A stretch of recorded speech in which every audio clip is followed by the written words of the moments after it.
Ya, balik lagi bersama kami YouTuber yang belum dimonetisasi. Nah, kami sekarang kedatangan tamu dari Jakarta, seorang apa ya, kerja sosial ya kalau bisa dibilang ya.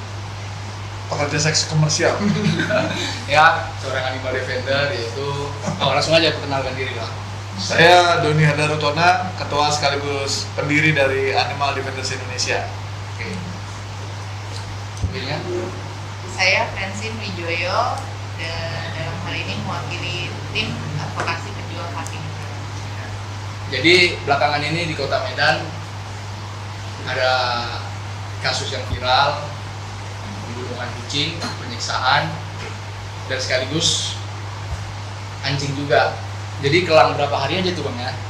Berapa hari aja. Nah, jadi di sini kami mau minta pendapat dari Bang Doni Handaru selaku di Animal Defender. Tanggapannya kira-kira gimana lah Bang Doni? Kalian gimana kemarin Bu? Udah laporan? Iya, yang soal anjing. Mungkin ceritain itu dulu, nanti gue Iya. timpalin, ya nggak? Oh. Ini Apa sih yang kalian alami hambatannya waktu itu pas laporan gimana? Bukan dari kes kucing dulu kita ya.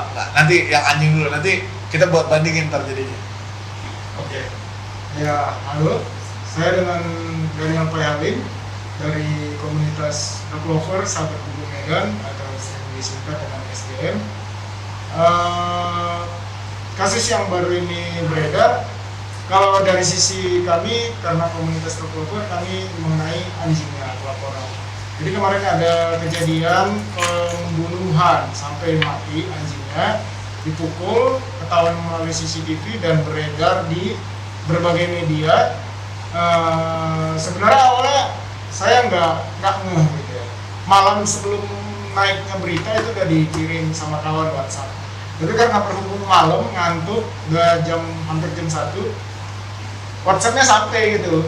Udah sempat dibuka cuman videonya belum di play. Ya udah apa ya? Karena apa?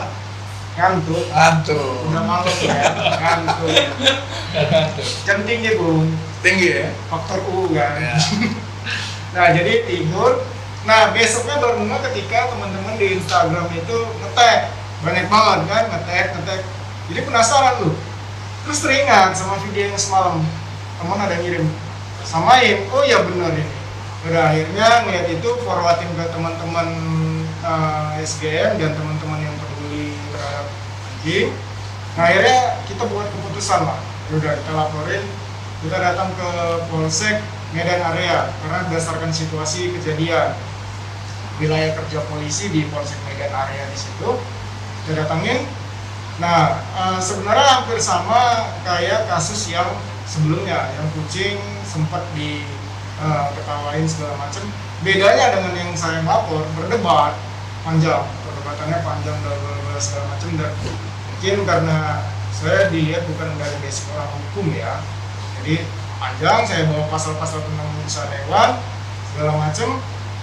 Akhirnya si polisi awalnya minta untuk pemilik datang, dia bersikeras seperti itu. Terus saya bilang yang namanya penyiksaan itu tidak harus berpemilik. Terus apa ceritanya kalau anjing-anjing ini tidak berpemilik? Nah poin saya yang mau saya sampaikan di sini itu soal penyiksaan terhadap anjingnya, terhadap hewan peliharaan. Ini kategorinya hewan peliharaan.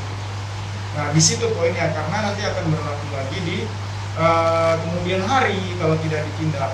Oke, dari situ dia minta surat kuasa. Polisi minta surat kuasa. Nah surat kuasa kita datang ke si berdasarkan videonya, kita lacak lokasi, dapat lokasinya. Ya sudah, akhirnya kita datang. Si pemilik sudah tua, bukan pemilik juga sih sebenarnya. Dia sering memberi makan ke si anjing. Akhirnya anjing dan kucing kan hampir sama itu. Kalau diberi kasih makan, balik lagi. Hampir setiap hari datang. Nah, akhirnya ngobrol, dia menolak, dia nggak mau. Udah kalau mau dilanjutkan, kalian merasa keberatan, kalian aja maju. Karena juga saya faktor usia saya udah nggak sempat begituan. Ya sudah, akhirnya kita minta surat kuasa. besok janjian, besok datang lagi ke sana. Mungkin dia berpikir juga ya, nggak mau repot, nggak mau apa segala macem. Sudah akhirnya di situ kita berpikir ulang lah, di situ. Dari mana pintu masuk kita. Nah sampai kemarin teman-teman dari Animal Defender datang, ya sudah kita ketemu di polsek kemarin, kita bahas itu. Baru sampai situ sih sebenarnya. Jadi ditolak karena itu ya, alasan kepemilikan itu ya? Kepemilikan, dan dia minta surat kuasa kalau memang dia nggak mau Hadir sendiri. lanjutkan. Nah, itu yang kemarin kami juga coba diskusikan dengan si Bapak Kanit Reskrim Pak Rianto, agar teman-teman ini bisa dibantu laporannya diterima dan ditangani dengan legal standing sebagai komunitas. Ini bisa sebenarnya, dan dia mau coba membandingkan dengan apa yang kita lakukan. Kita pernah beberapa kali melaporkan kasus-kasus penganiayaan hewan yang pemiliknya tidak mau mengadukan, dan kita bisa aja jalan terus karena kita punya legal standingnya. Nah, si Bapak Kanit Rianto ini meminta nomor telepon penyidik kami di polsek-polsek atau polres-polres yang kita melakukan laporan. Juga minta nomor LP-nya. Dia mau ngecek, dia mau telepon, mau menghubungi bagaimana itu dasar hukumnya. Dia mau belajar.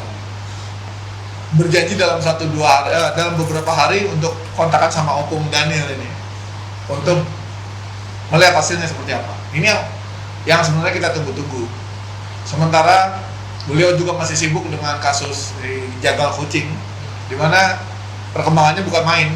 Dari kehilangan pada 25 Januari kehilangannya, lalu tanggal 28 itu digerebek tempatnya dan dibikin laporan. Tanggal 29 pelaku masih ngejagal di tempatnya walaupun udah digerebek. Tanggal 30 kami mendapatkan surat kuasa. Lalu tanggal 1 kami terbang menuju Medan. Tanggal 2 kita sudah bertemu dengan seluruh jajaran penyidiknya. Lalu berkoordinasi memecahkan kebuntuannya apa aja. Apa saja yang perlu dikerjakan. Misalnya kita siap membantu untuk bagian forensik. Kemana nanti forensik soal hewan. Lalu kemana nanti saksi ahli. Kita bisa hadirkan. Nah, kemarin saksi-saksi sudah diperiksa, mendapatkan saksi kunci, juga mendapatkan alat bukti yang kuat, yang sebelumnya sempat dinyatakan bahwa ada bukti yang kurang kuat, lalu pas kami datang udah menjadi kuat. Atensi juga yang besar dari seluruh khalayak masyarakat, termasuk Bapak Kapolri, Bapak Kapolda, yang memberikan instruksi langsung kepada Kapolres dan Kapolsek. Ini membuat semua berjalan lebih cepat menurut saya. Juga ada perhatian dari Pak Gubernur Sumatera Utara, Pak Edi, kawan-kawan dari DPRD, ada Pak Habibur Rahman dari Komisi A Kota Medan. Itu bukan main gitu. Jadi kami berharap dalam waktu dekat kita bisa buktikan bahwa si pelaku melakukan kejahatan sesuai yang kita sangkakan. Setelah dilakukan gelar perkara, kita harapkan si pelaku bisa ditetapkan tersangka lalu ditangkap dan ditahan, karena ancaman hukumannya di atas 5 tahun. Kita pakai pasal 363 atau 362 pada beliau. Nah, soal pasal dan bagaimana kita mendudukan sebagai legal standing, nah ini yang sering jadi masalah nih buat teman-teman semua nih. Kan bukan pemiliknya, nggak bisa laporin dong. Oh bisa, apa dasar hukumnya? Nih, advokat dari PH3, pejuang hak hidup hewan, di mana isinya advokat-advokat yang mau pro bono melakukan advokasi tentang kesejahteraan hewan. Silakan Mbak Nani. Harus datang ya. Izin ambil minum. Iya, sambil. Kalau dari sisi legalitasnya untuk sebagai legal standing ya untuk melaporkan ya, kalau dibilang bukan pemilik atau pemelihara, jadi Misalnya untuk anjing atau kucing yang berada di jalanan, sebenarnya itu tidak diatur lebih rinci ya. Kalau dalam pasal 302 ayat 1 itu ada yang barang siapa tanpa tujuan yang patut atau secara melampaui batas dengan sengaja menyakiti atau melukai hewan atau merugikan kesehatannya. Di sini kan tidak diatur hewannya hewan apa, ya kan? Sedangkan kalau yang di ayat 2 memang membatasi untuk hewan yang seluruhnya atau sebagian menjadi kepunyaannya atau di bawah pengawasannya atau kepada hewan yang wajib dipeliharanya. Jadi sebenarnya ada ruang di ayat 1 ini gitu. Di 302 ayat 1. Cuman kalau misalnya memang bisa dibuktikan ada yang melihara atau yang memiliki, itu bisa digandeng dengan menggunakan pasal 406-nya. Itu hukumannya lebih berat. Bedanya di situ sih. Ditambah lagi di pasal 66A Undang-Undang Peternakan dan Hewan itu diatur bahwa setiap orang yang mengetahui adanya penganiayaan hewan wajib melaporkannya.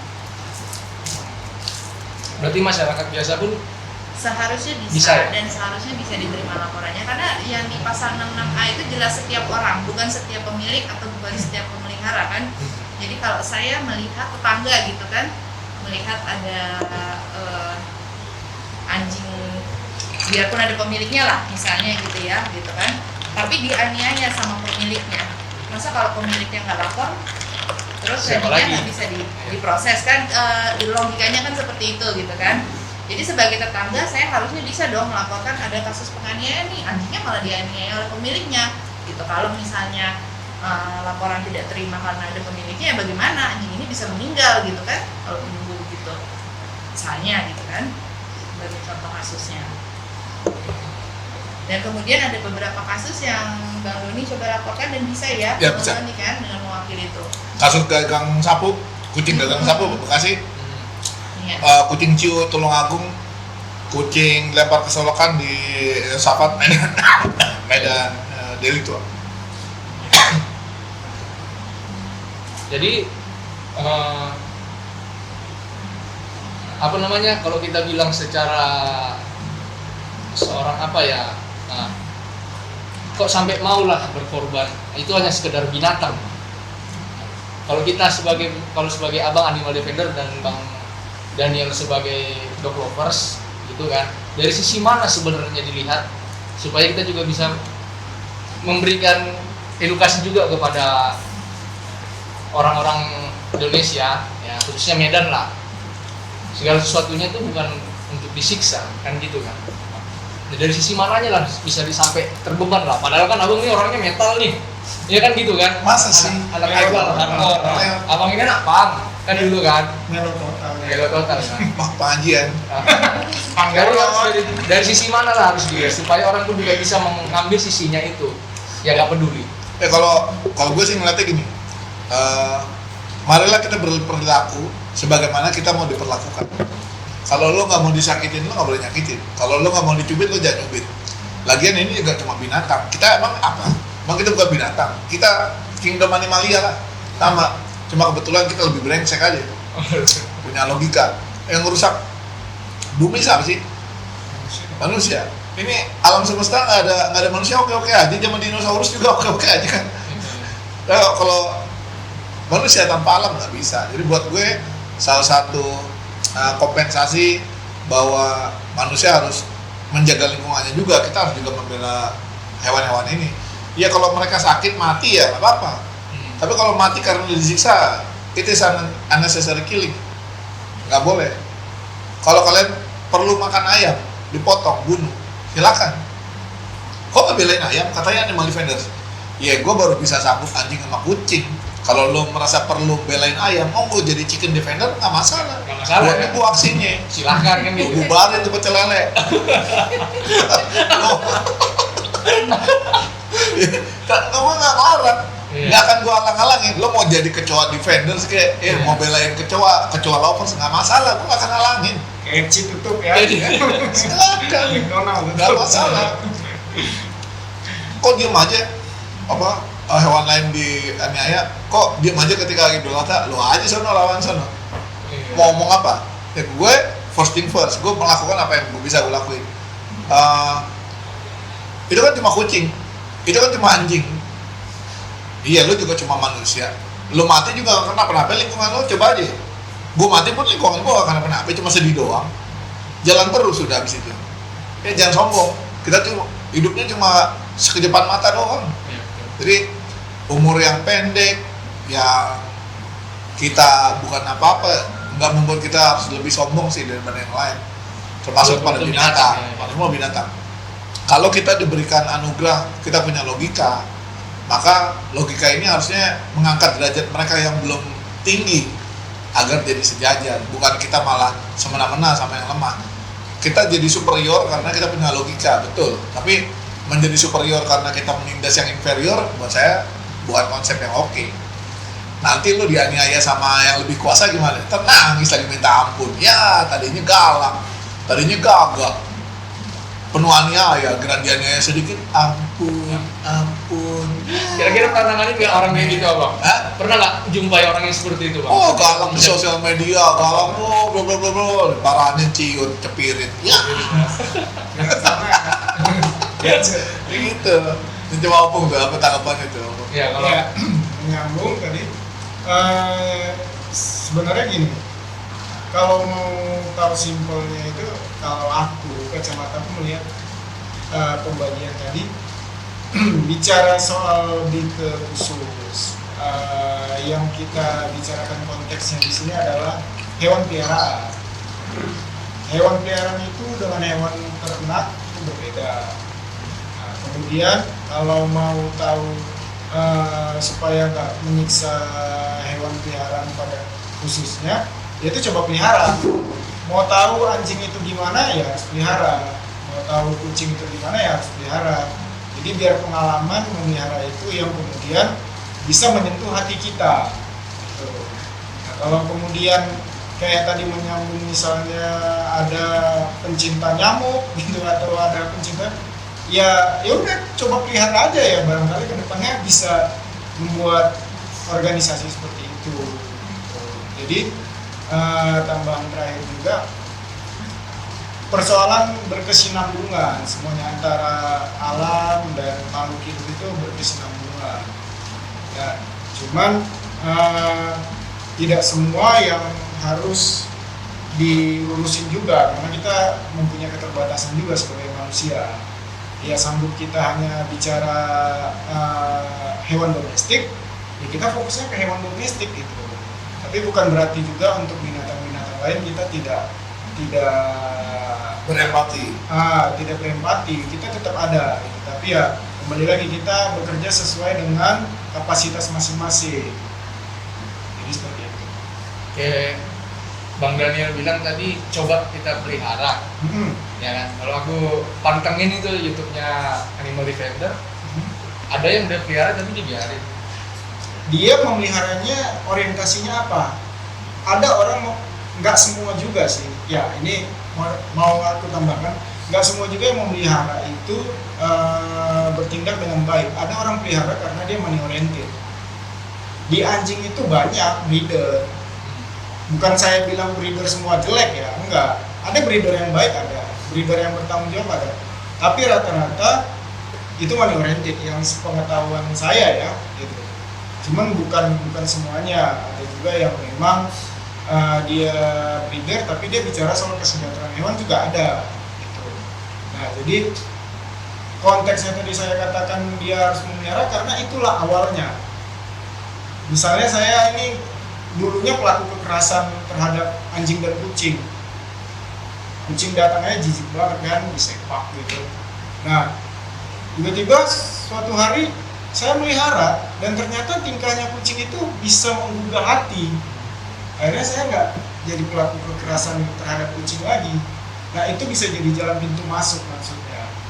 Kalau mau coba, ya coba pelihara dulu. Nah, tapi kalau memang nggak berubah, berarti orang yang pelihara itu Kepribadian lagi ya. bagi saya mempunyai kepribadian yang perlu dipertanyakan. Jadi kalau inilah kita masuk ke masalah konsumsi, ya bang, konsumsi.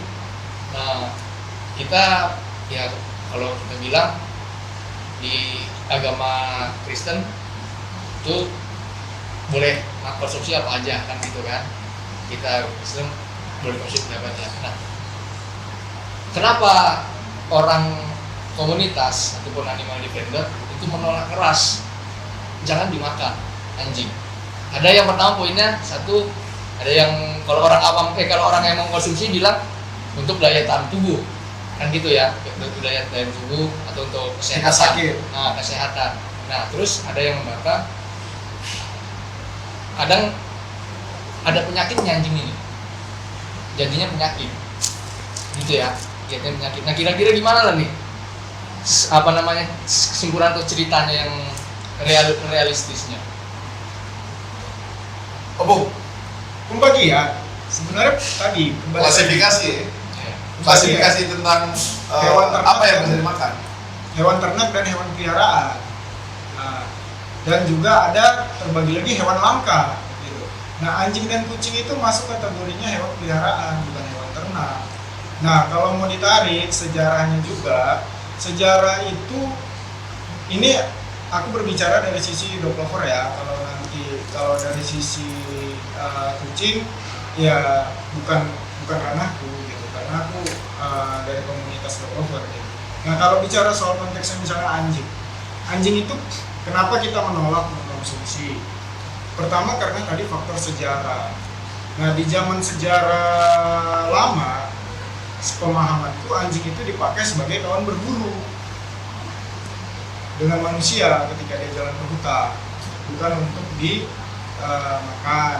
Kemudian yang kedua, dari sisi kalau mau ditarik dari sisi religius, dari sisi agama,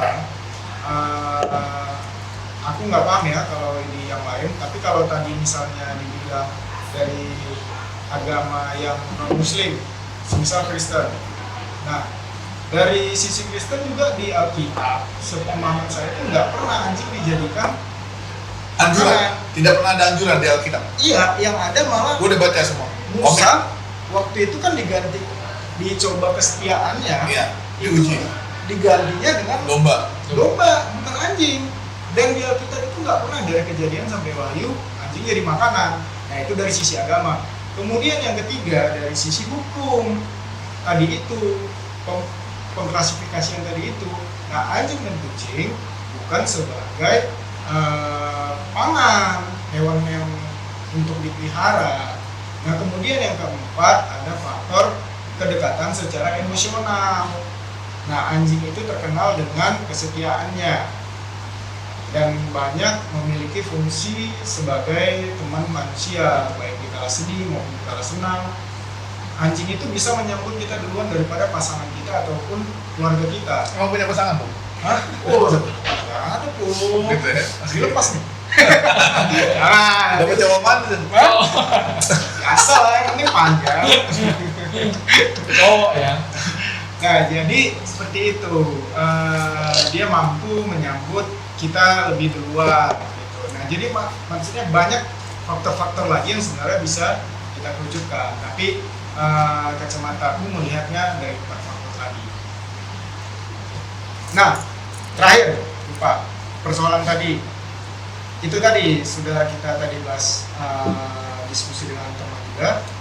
Persoalan sakit yang kemudian menaikkan promosi itu kalau aku sih membilangnya itu sugesti. Obat yang terbaik itu adalah diri sendiri. Ketika kita berpikiran mindset kita sembuh, kita bakal sembuh. Ketika kita berpikiran kita sehat, kita bakal sehat gitu. Jadi kalau misalnya anjing dijadikan alat untuk dikonsumsi untuk menaikkan promosi dan segala macam, itu sugesti yang dibangun. Dan belum ada jurnal ilmiah ataupun dokter, profesor mengatakan anjing bisa menyembuhkan penyakit atau menaikkan promosi. Dari segi ilmiah kedokteran atau kesehatan itu belum ada. Nah, tapi kalau mungkin opini-opini yang lahir itu mungkin ada. Kalau dari Pak Santoso, Kalau saya sih pertamanya saya diajak nongkrong dulu nih sama Daniel. Kalau gini, anjing Slow aja lah bilangnya tuh anjing langsung. Belum lagi dibayar sama maki. lo mau makan anjing mau makan babi, mau makan kerikil, mau makan batang pohon pisang, mau makan daun beringin, terserah. Tapi lo lihat layak nggak? Kita makan kerikil bisa nggak? Bisa. Enak nggak? Enggak. Oke. Lalu kita makan apa yang enak? Anjing lo bilang enak. Benar nggak? Enggak menurut gue. Kenapa ya? Ini kalau kita bicara tentang etika, anjing nggak masuk bahan makanan karena mereka klasifikasinya sebagai hewan peliharaan. Kita ngomongin tentang etika dan lain-lain ya, tentang hukum nanti sama juragannya. Kalau sekarang gini, ada orang yang memelihara anjing tapi masih makan anjing, apalagi anjingnya dia yang dimakan. Itu gue bingung. Apakah nanti ketika lo lapar anak lo masak? Karena buat gue anjing itu udah kayak keluarga. Setianya bukan main. Nggak kayak temen gue, kalau ngutang habis kabur, berkhianat. Kalau manusia gitu, ditolongin nusuk. Ngutang bukan bayar, fitnah. Manusia tuh. Kalau anjing enggak, lo punya duit, nggak punya duit, tetap dia nemenin kita, kayak gitu. Dan perlu diingat, gimmick-gimmick tentang daging anjing itu nggak ada yang terbukti secara ilmiah dan medik. Gagah diranjang kalau kita makan daging anjing, nggak ada. Apa menghilangkan letih-letih setelah kita bekerja, setelah kita pulang kerja, makan daging anjing langsung jadi seger lagi. Lu makan pecel aja nggak pakai nasi, itu juga badan seger karena habis makan, habis kerja makan senderan, seger lah. Ini kan? masuk lagi ya. Terus menaikkan trombosit seperti kata Opung tadi. Kalau bener makan daging anjing naikin trombosit, nggak usah ada dirawat lah demam berdarah tuh. Kasihnya daging anjing sembuh emang. Ikan mati juga, ngaco. Jadi sains tidak pernah menemukan bahwa daging anjing sebagai solusi dari trombosit rendah. Macam-macam itu lebih kepada sugesti dan unproven myths kalau menurut gue. Mitos-mitos yang tidak pernah bisa dibuktikan. Jadi jika kawan-kawan masih mau dianggap sebagai makhluk barbar yang emang dablek, lo zaman sekarang handphone lo kepake buat apa sih? Main game doang, mau buka bokep. Lo googling lah, buat apa? Penambah trombosit dari apa? Minumnya apa? Berapa kebutuhannya? Berapa miligram per hari kebutuhan zat besinya? Itu yang dicukupi, bukan makan daging anjing. Karena semua ini kembali ke etika sih sebenarnya. Lo mau makan anjing ya boleh-boleh aja, karena ya lo mau makan racun juga nggak masalah. Yang perlu diingat teman-teman yang makan daging anjing adalah anjing-anjing yang diedarkan ini rata-rata anjing curian. Seperti yang terjadi di Medan belum lama ini kan, anjing curian. Emang mereka dapat dari mana anjingnya? Jual anjing 150.000 seekor buat dikonsumsi. Emang bisa gedein anjing segede gitu pakai uang pego? Pego jajan anjing gue sehari beres, nggak cukup. Jadi ya satu, kita melanggengkan kriminal-kriminal dengan pencurian-pencurian itu. Yang kedua adalah kita membiarkan diri kita terekspos dengan berbagai macam potensi zoonosis seperti rabies, sakit kulit, macam-macam seperti itu. Jadi makan daging gajah juga boleh loh. Silakan aja, tapi gajah kan jarang dilindungi. Jadi emang ada klasifikasinya. Kawan-kawan yang masih makan daging anjing itu sebenarnya cuma pemalas. Ya, gue bilang pemakan daging anjing itu pemalas. Kenapa? Mereka nggak mau googling. Kalau bilangnya karena itu cuma gimmick. Dan tentang mitos-mitos itu tidak pernah ada terbukti. Tidak pernah ada bukti empirik tentang klaim-klaim tersebut. Jadi alih-alih dia mencari kebenarannya, dia tetap aja katanya. Ya itulah. Lama-lama ya nanti akan sadar. Tapi siapa yang cepat, siapa yang lambat itu aja. Pasti ada ya. Nantinya semua akan sadar bahwa itu ternyata memang bener kok, gue jangan sampai makan daging anjing. Ada yang cepat menyadari, ada yang lambat. Nggak apa-apa lah. Kalau yang lambat jangan diledekin. Jadi teman-teman masih dagang makan daging anjing kan masih lambat tuh. Jadi nggak usah diledekin. Kira-kira kalau dari sisi hukumnya ada itu, Bu.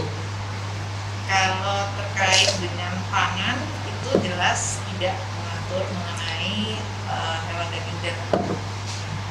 hewan anjing maupun kucing ya, karena anjing dan kucing bukan termasuk dalam produk pangan sesuai tadi yang disampaikan Bang Doni ya, karena anjing dan kucing itu bukan produk peternakan maupun produk kehutanan, itu sudah diatur dalam definisinya pangan dalam undang-undangnya.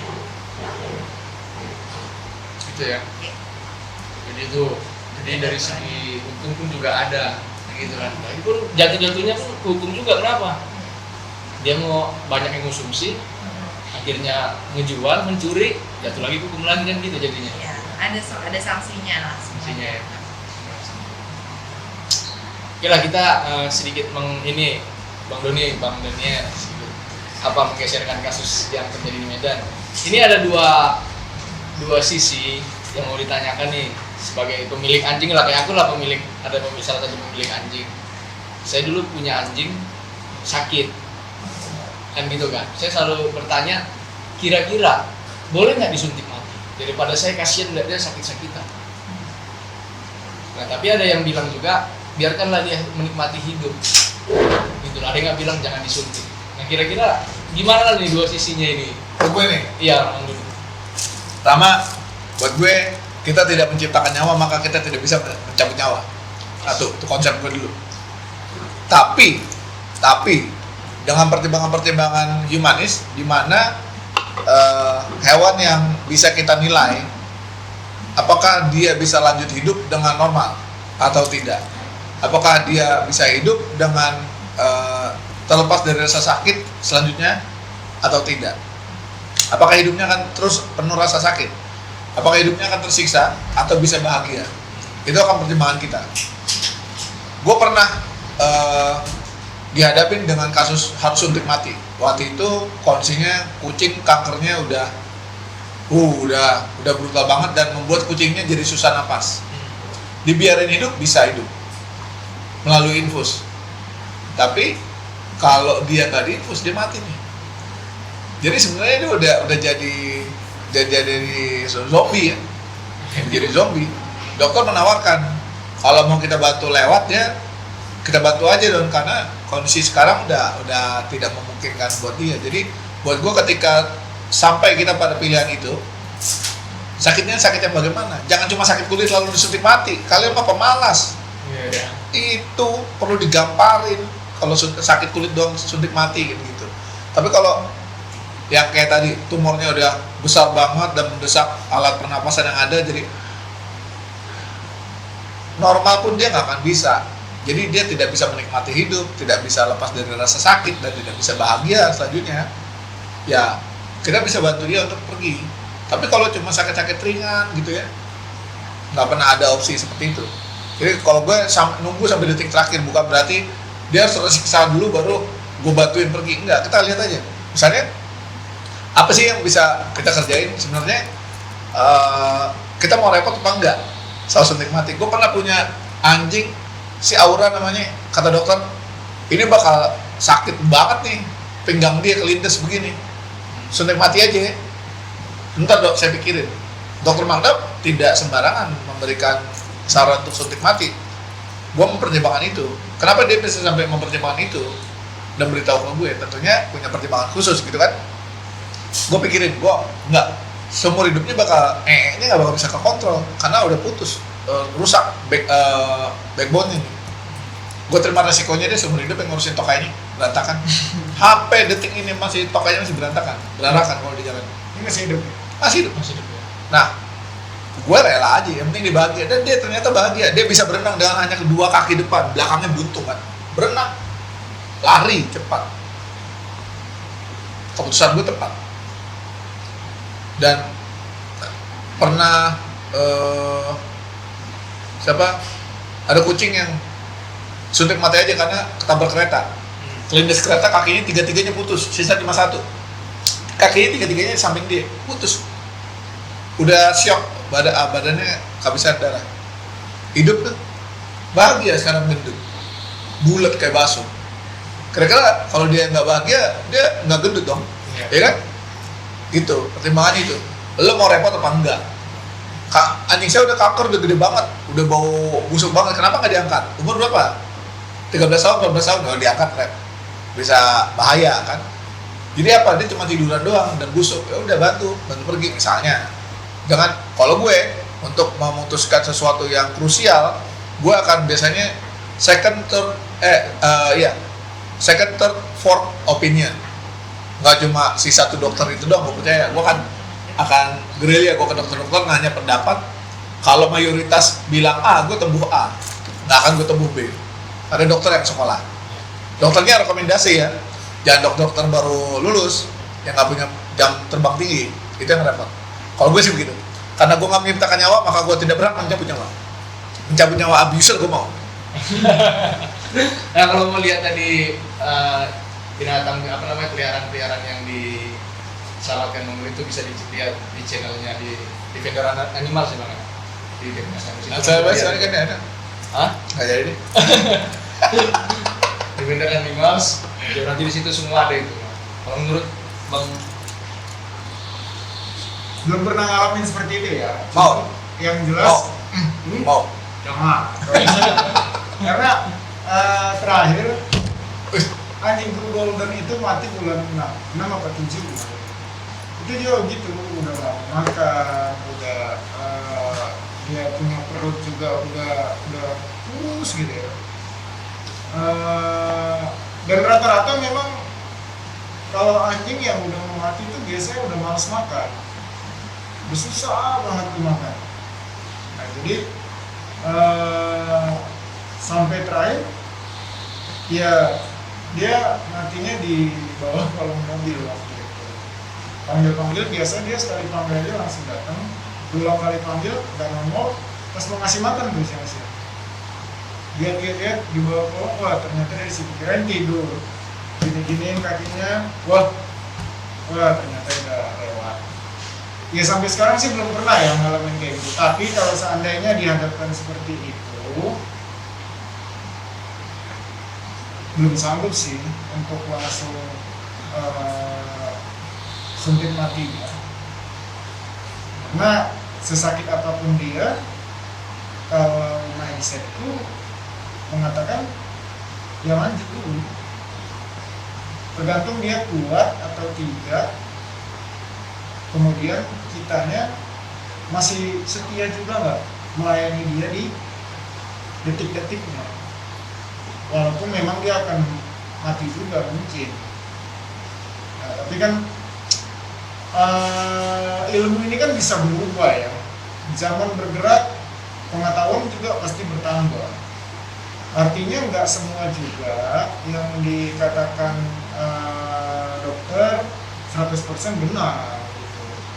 Karena kalau mungkin mendeteksi kemudian melihat ini penyakit A, penyakit B itu bisa, tapi kalau untuk langsung memvonis detik ini atau besok atau lusa dia mati segala macam belum tentu juga. Ya intinya kita tetap tidak melakukan pembalasan kesetiaan anjing itu terhadap kita. Nah kita berlaku setia juga tidak pada dia. Di saat dia sakit-sakitan, di saat dia memang menjelang hari terakhirnya, kita masih merawat dia enggak. Seperti itu sih, kebanyakan orang-orang kan ngambil praktisnya ya, ngambil cara cepat supaya dia nggak mau repot karena dia banyak kerjaan, nggak ada yang urus segala macam. Nah akhirnya keputusan suntik mati itulah yang diambil.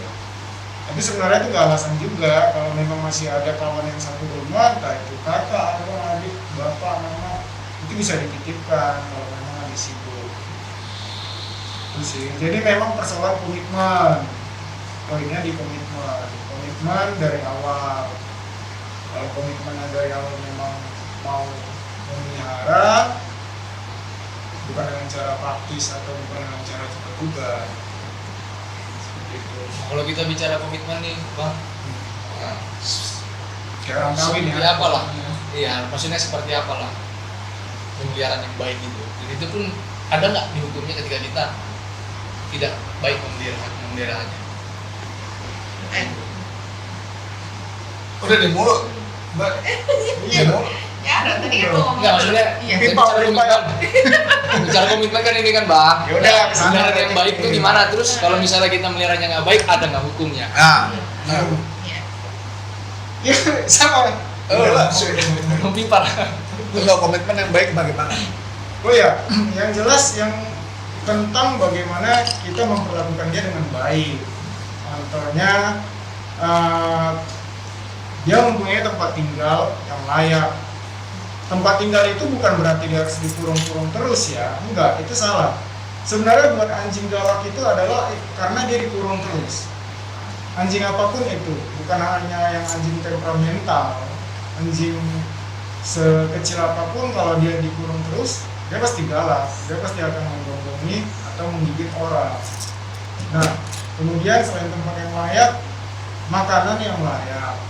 Kemudian kita juga bawa dia untuk jalan-jalan, ya minimal jalan kaki seputaran rumah supaya dia bisa melihat lingkungan sekitar.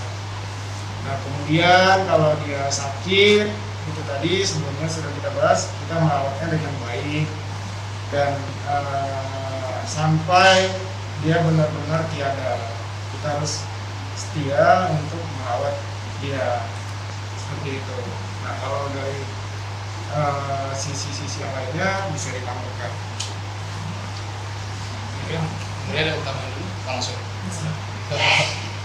Terkait dengan komitmen sebagai pemelihara hewan ya, itu sudah diatur sebenarnya tanggung jawab pemelihara hewan itu sejauh apa. Salah satunya adalah dengan bebas dari rasa lapar, haus, malnutrisi, rasa sakit, kan? Kemudian rasa takut dan tertekan gitu. Nah, kalau terkait kembali tadi yang ke ini ya masalah eutanasia ya, itu tadi sebenarnya sudah diatur dalam kode etik profesi dokter hewan. Dokter hewan itu pasti untuk sampai kepada opsi untuk eutanasia itu terus mati itu biasanya kan sudah memberikan beberapa opsi gitu kan. Jadi kalau misalnya opsi A nih misalnya harapan hidupnya sekian, sehingga dia memilih opsi menawarkan lah, bukan memilih ya, karena pilihannya tetap jatuh di tangan si pemilik hewan ini. Jadi dokter hanya bisa memberikan opsi. Kalau misalnya mau tetap dipelihara, mungkin harapan hidupnya sekian. Kalau misalnya mau suntik mati, ya ini opsi yang terakhir gitu kan. Nah, semuanya itu tidak bisa dilakukan tanpa persetujuan si pemiliknya. Bahkan misalnya nih memberikan obat saja kalau pemiliknya nggak setuju aja nggak boleh gitu, apalagi ini menyangkut dengan nyawa ya. Itu diatur dalam kode etik profesi hewan. Kalau terkait dengan tanggung jawab pemelihara hewan, itu pun juga sudah diatur dengan rinci di UU Peternakan dan Hewan. Terkait tanggung jawab pemelihara hewan, tadi salah satu poinnya adalah hewan itu seharusnya bebas dari rasa lapar dan haus. Itu yang hal yang paling basic ya, paling dasar. Dan itu pun juga diatur dalam pasal 302 KUHP terkait dengan penganiayaan hewan. Barang siapa dengan tanpa tujuan yang patut atau melampaui batas dengan sengaja tidak memberikan makanan, itu pun saja sudah termasuk tindak pidana. Nah, Berarti bisa dilaporkan lah ya, kayak tadi bilang tetangga pun bisa melaporkan gitu ya. bisa dilaporkan. Tapi sebenarnya kalau dalam hal ini saya sih kurang setuju ya kalau misalnya dilaporkan. Lebih baik diedukasi dulu. Edukasi dulu ya. Iya kan? Kalau misalnya terkait dengan ini ya, memberi makan, misalnya merawat hewan gitu, sebaiknya sih menurut saya harusnya diberikan edukasi. Karena dalam hal ini saya tidak melihat bahwa di proses tindak pidananya itu adalah sesuatu yang bisa membuat si orang ini jera gitu. Karena justru kalau memelihara hewan itu yang harus kita timbulkan adalah empati, rasa sayang, dan rasa tanggung jawabnya gitu. Di situ. Oke. Nah sebelum kita tutup nih, kombur show kita nih, kalau orang Batak bilang kombur lah orang. Harapan lah untuk masyarakat Indonesia terutama orang Medan dari Mas atau Bang Doni dan Bang Daniel serta Ibu yang punya apa namanya ilmu hukum. Kenapa jadi ibu? Ibu negara. Aduh bingung manggilnya nih, nanti manggil orang Boru bukan orang Boru Batak kan gitu kan. Borobudur. Borobudur ya. Ini margarin. Margarin. Borobudur. Itu dia, ibu atau kakak atau bu, pinang muda, Bu. nah itu lah terserah lah. Harapannya lah. Eda. Apa? Harapannya. Ya nggak apa-apa mau siapa bang. Oh, Oh, yang punya rumah loh. Itu. enggak. Punya rumah. Punya parmut. Ya tua dulu lah. Bentar gini tuh. Nah. Ya, gue bentar. Boleh. Kalau gue harapannya di Medan sendiri, karena kita bicara skupnya Medan dulu nih, Iya. karena lagi ke markas kawan-kawan semua. Harapannya di Medan bahwa tiap ada yang lapor tentang animal abuse, tolong polisinya tidak menganggap remeh lagi, tidak dipingpong, terus polisinya juga bisa menambah literasinya bahwa pasal penganiayaan hewan dan perlindungan buat hewan domestik itu ada. Dan seperti yang disebut sama Mbak Noni tadi, bahwa si hewan walaupun tidak berpemilik, walaupun kita bukan pemiliknya, kita bisa tetap melaporkan. Dasar hukumnya sudah ada. Jadi kemampuan literasi ini kita tingkatkan bersama. Kita sama-sama bareng belajar. Kita nggak bilang polisinya bodoh, kita nggak bilang kita lebih pintar, tidak. Kita belajar bareng. Perundangannya seperti ini loh Pak, bagaimana? Kita debatkan sama dia, kita godok. Oke, kalau ternyata nanti terasa bisa, ayo. Kalau nggak bisa, kenapa nggak bisa?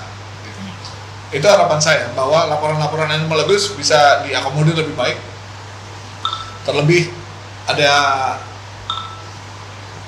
viral seperti hari ini, seperti hari-hari belakangan ini. Lalu